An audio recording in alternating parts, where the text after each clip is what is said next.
Hello dear students, welcome to IFS। मेरा नाम है शुभम मलिक और गाइस आज की इस वीडियो में हम डिस्कस करने वाले हैं कि आपका IIT जैम एग्जामिनेशन ज़्यादा एक अच्छा ऑप्शन है आपके करियर प्लान को लेकर, या फिर जेस एग्जामिनेशन ज़्यादा एक अच्छा ऑप्शन, एक सेफ ऑप्शन है आपके करियर रिलेटेड। ठीक है, तो बेसिक डिफरेंस हम देखेंगे कि IIT जैम एग्जामिनेशन में अगर आपकी एक बहुत अच्छी रैंक आती है वर्सेस जेस एग्जामिनेशन में आपकी एक बहुत अच्छी रैंक आती है, तो यहाँ पर आपके पास क्या क्या करियर ऑप्शंस होते हैं। ठीक है, क्या क्या अपॉर्चुनिटीज़ आपको यहाँ से मिलती हैं। तो गाइज शुरुआत करते हैं IIT जैम के एग्जामिनेशन से। भाई IIT जैम का एग्जामिनेशन आपका बेसिकली मास्टर्स प्रोग्राम के लिए मेनली फोकस है। ठीक है, यानी कि अगर आप BSc के बाद अपने BSc फाइनल ईयर में जब आप एग्जामिनेशन देते हैं IIT जैम का, और अगर आपकी रैंक काफ़ी अच्छी आ जाती है तो वहाँ से आप IITs के अंदर ठीक है एडमिशन ले सकते हैं। प्लस आपके पास कुछ आईसर्स से प्लस नाइपर प्लस आपके पास ISC बेंगलोर से भी ऑप्शन आता है कि आप वहाँ जाकर इंटीग्रेटेड PhD IPHD कोर्स के लिए भी वहाँ पर अप्लाई कर सकते हैं। ठीक है, followed by a screening test या फिर डायरेक्टली एन इंटरव्यू। ठीक है, तो भाई ये ऑप्शंस आपके पास रहते हैं IIT जैम फिजिक्स एग्जामिनेशन के बाद।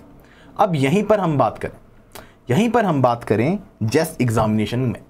जेस एग्जामिनेशन आपका फुल्ली 100% फोकस होता है एक रिसर्च बेस्ड एस्पिरेंट्स, यानी कि एक ऐसा एस्पिरेंट जो कि अपने आप को रिसर्च में ही आगे, रिसर्च फील्ड में ही अपने आप को आगे देखता है। जैसे कि मास्टर्स करने के साथ साथ ही वो आगे जाकर PhD करना चाहता है। इट्स कंफर्म कि भाई उन्हें रिसर्च में ही इंटरेस्ट है, तो उन स्टूडेंट्स के लिए जेस एग्जामिनेशन एक बहुत इंपॉर्टेंट रोल प्ले करता है। जैसे कि मैं बताऊं, जेस एग्जामिनेशन आपको इंटीग्रेटेड PhD कोर्स में एनरोल होने के लिए, प्रोग्राम में एनरोल होने के लिए आपको अलाउ करता है। जेस एग्जामिनेशन के थ्रू आप बहुत सारे प्रीमियर इंस्टीट्यूट्स में जा सकते हैं। आप वहाँ पर बेसिकली जाकर एक स्क्रीनिंग टेस्ट कुछ इंस्टीट्यूट्स में, या तो सिंपली एक इंटरव्यू देकर आप वहाँ पर सिलेक्शन होने के बाद उसको वहाँ पर अपना एडमिशन ले सकते हैं। ठीक है, फॉर एग्जांपल मैं बताऊँ, जो आपका TIFR होता है, ठीक है, इवन आफ्टर एक TIFR सेपरेटली भी एग्जामिनेशन अपना कराता है। अगर आपका जेस एग्जामिनेशन में एक अच्छी रैंक आई हुई है, ठीक है, तो वहाँ से भी आप गारंटी कर सकते हैं कि आप TIFR में सेम वही TIFR, ठीक है, वहाँ पर आप जाकर दोबारा इंटरव्यू दे सकते हैं।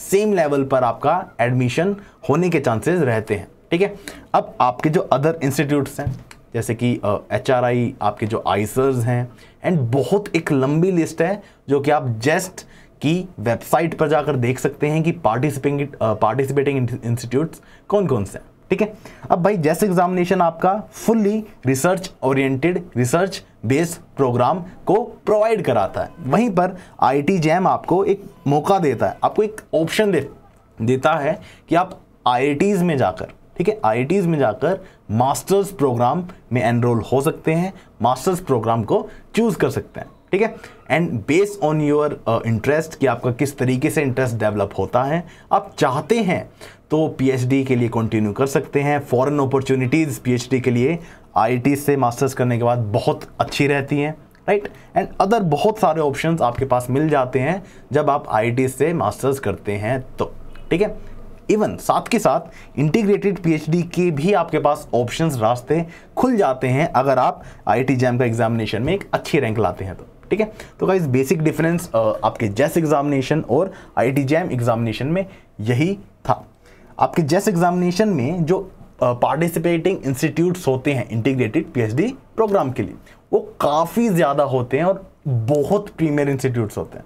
ठीक है, तो भाई रिसर्च ओरिएंटेड स्टूडेंट्स के लिए मैं प्रेफर करूंगा कि वो जेस एग्जामिनेशन पर ज़्यादा ध्यान दे थोड़ा।